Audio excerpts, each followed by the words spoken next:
requested video. I'm going to be showing you how I get this hairstyle. This has been my kind of everyday, more polished hairstyle that I've been wearing for a while, and you guys have been requesting it for a long time, but I was really thinking about how I was going to break up these hair videos that I've been planning to do because I haven't talked about my hair in a really long time. There's so many things I want to update you guys on. Favorite products, my blow drying routine, I kind of want to show you that, and then there was this styling, wavy style tutorial that I wanted to show you guys too.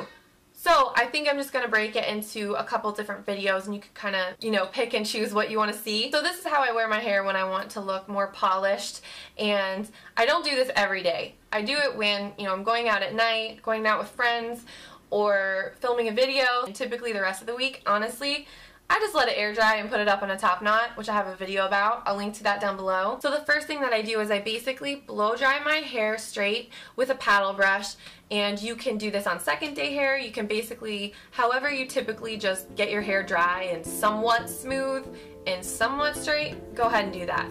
And then what I do, since I actually don't like to curl the shorter face framing layers around my face, the shortest layers that I have, I will take those pieces and wrap them around a large natural boar bristle brush and then roll it backwards towards the back of my head, away from my face. If some of the shorter pieces fall out of the brush, that's okay. As you can see, I don't really get too concerned about that just because I don't want them to be super curled. I want those pieces to just kind of have a nice smooth curve to them and a nice shape. And I'm going to use my Kenra Platinum Hot Spray Protect and Finish, and somebody did tell me on a previous video that the number 20 means that that is the level of hold that it gives you, but I just use it to protect my hair from the heat, and it does a really good job of that. It recommends you spray it right onto your hair, but I actually spray it onto an old hairbrush and then comb it through that way just because,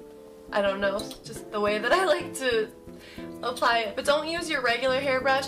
I only use this one for this purpose. Then I've had my Hot Tools 1.5 inch curling iron. This is the 24 karat gold one. That's just what it says in the package. I don't know if it's really gold or not. That would be kind of crazy, but I've had this plugged in. So I'm going to start with this section, and I don't really section off my hair. I don't really pay attention to how big the sections are. I just kind of grab whatever feels right, basically. So I clamp down with my curling iron and I'm curling it away from my face, and I pull down a little bit to get a nice tight, to get the section nice and tight so it really is nicely wrapped around the iron. And then I just wrap it up closer to my head like that and just hold it for a few seconds. And I try to hold the curling iron vertically as much as possible, like this, just alongside my face. Okay, and then I will pull it down, and then I kind of twist the iron. That's just a little trick I like to use to make sure that the ends are really spun around. Sometimes I'll get a little ridge like that because I have to clamp the iron down. It's hard for me not to, but usually they just kind of fade after like a few minutes. So once I have that section done, I will move backwards to, I'm leaving the longest pieces at the bottom go, but I'm just picking up the longer ones toward the top like that. I'm going to do the exact same thing back here, and I'll just kind of untwist it. And also I wait till the very end to actually spray my hair with hairspray because I prefer the way my hair looks after a few hours when the curls really settle and they kind of loosen up a bit.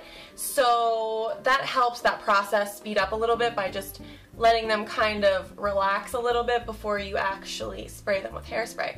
So once I've gotten that done, and I just, like I said, just kind of unwind it and pull back the ends. What I usually do is take these longer pieces like back toward the nape of my neck, and I curl them actually like specifically on the very end. So I will take the curling iron all the way to the ends and actually curl the ends around. So it's a little different. You're not really spiraling the hair around the curling iron. You're just literally wrapping it up, like rolling it up around the curling iron. You get that bigger flipped out wave towards the bottom, which is the look that I like.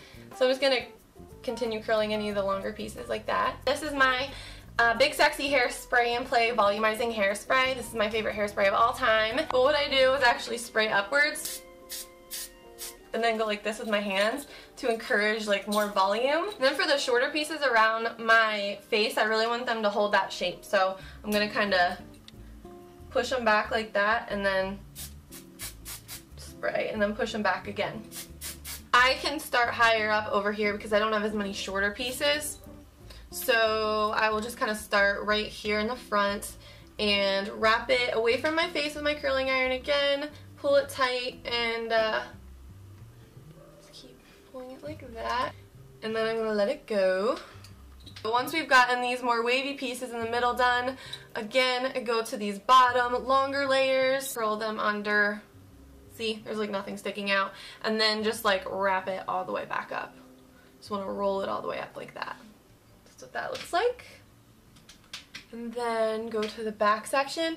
And honestly, I don't curl the back that much just because I don't mind if the back of my hair isn't really as curled as the front, because this isn't like a super curly style. So I don't really worry about that too much, but if there are some pieces, like I just kind of very quickly go through the back pieces.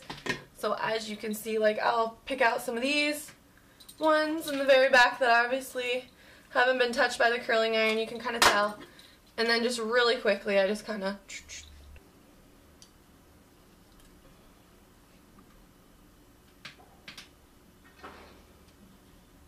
okay. And then usually I'll go back in and add a little bit more wave to like the front, like right here. So I'll just kind of go back around with these and just give them a little bit more shape. I know I said I don't usually do that, but they tend to be, for some reason this side doesn't hold the shape as well, and I need to camouflage that weird cowlick I have going on. And I just went over there to spray this side because I'm really nervous about getting hairspray on my camera because that would just be horrifying. So it looks crazy right now, like this. What is this? It's crazy, right? But it will settle, and then you can, once it cools, you can shake out the curls and it's going to be a lot more relaxed. I'm going to just run my fingers through them and like loosen them up like that. And don't be afraid to do that because it's actually going to give you, I'm going to take off my ring, it's actually going to give you a lot of volume and it's going to make them look less like uptight kind of. When you really hairspray your hair, it can make it look very, you want to make it look like it's moving and it has movement and it's somewhat natural. So I just kind of go ahead and shake them like that, and that's also going to help you see where you might have missed any spots, and they should retain some bounce. I mean, the great thing about this curling iron is that the curls aren't going anywhere, so don't feel, you know, especially if you're using a nice curling iron, which these are not, in my opinion, super expensive. I think it's a really good investment. I definitely recommend the Hot Tools brand. But for years, I just used, I think, a Revlon curling iron, and it did a great job. I can definitely notice the difference with the Hot Tools one, though. The curls are just a little bit bouncier, kind of. Also, hopefully you can see how curling the different lengths, it's going to be different for everybody depending on what kind of layers you have, if you have any cut into your hair. But curling them the lengths different ways kind of gives you that different, like, tiered effect. So I like doing that a lot. Kind of give this a little bit more oomph right here. Okay, so that is pretty much it for this style. Honestly, that's really all I do. You can tease a little bit at your crown if you want some more volume. You can do whatever you want to do. And I hope I explained it well enough and was showing all the steps well enough for you to see. I'm not super well versed in hair tutorials. I don't do them as often as, you know, makeup tutorials, but like I said, this is a really heavily requested video, so I wanted to make sure that I filmed it. And thank you guys so much for watching, and I will see you soon. Bye.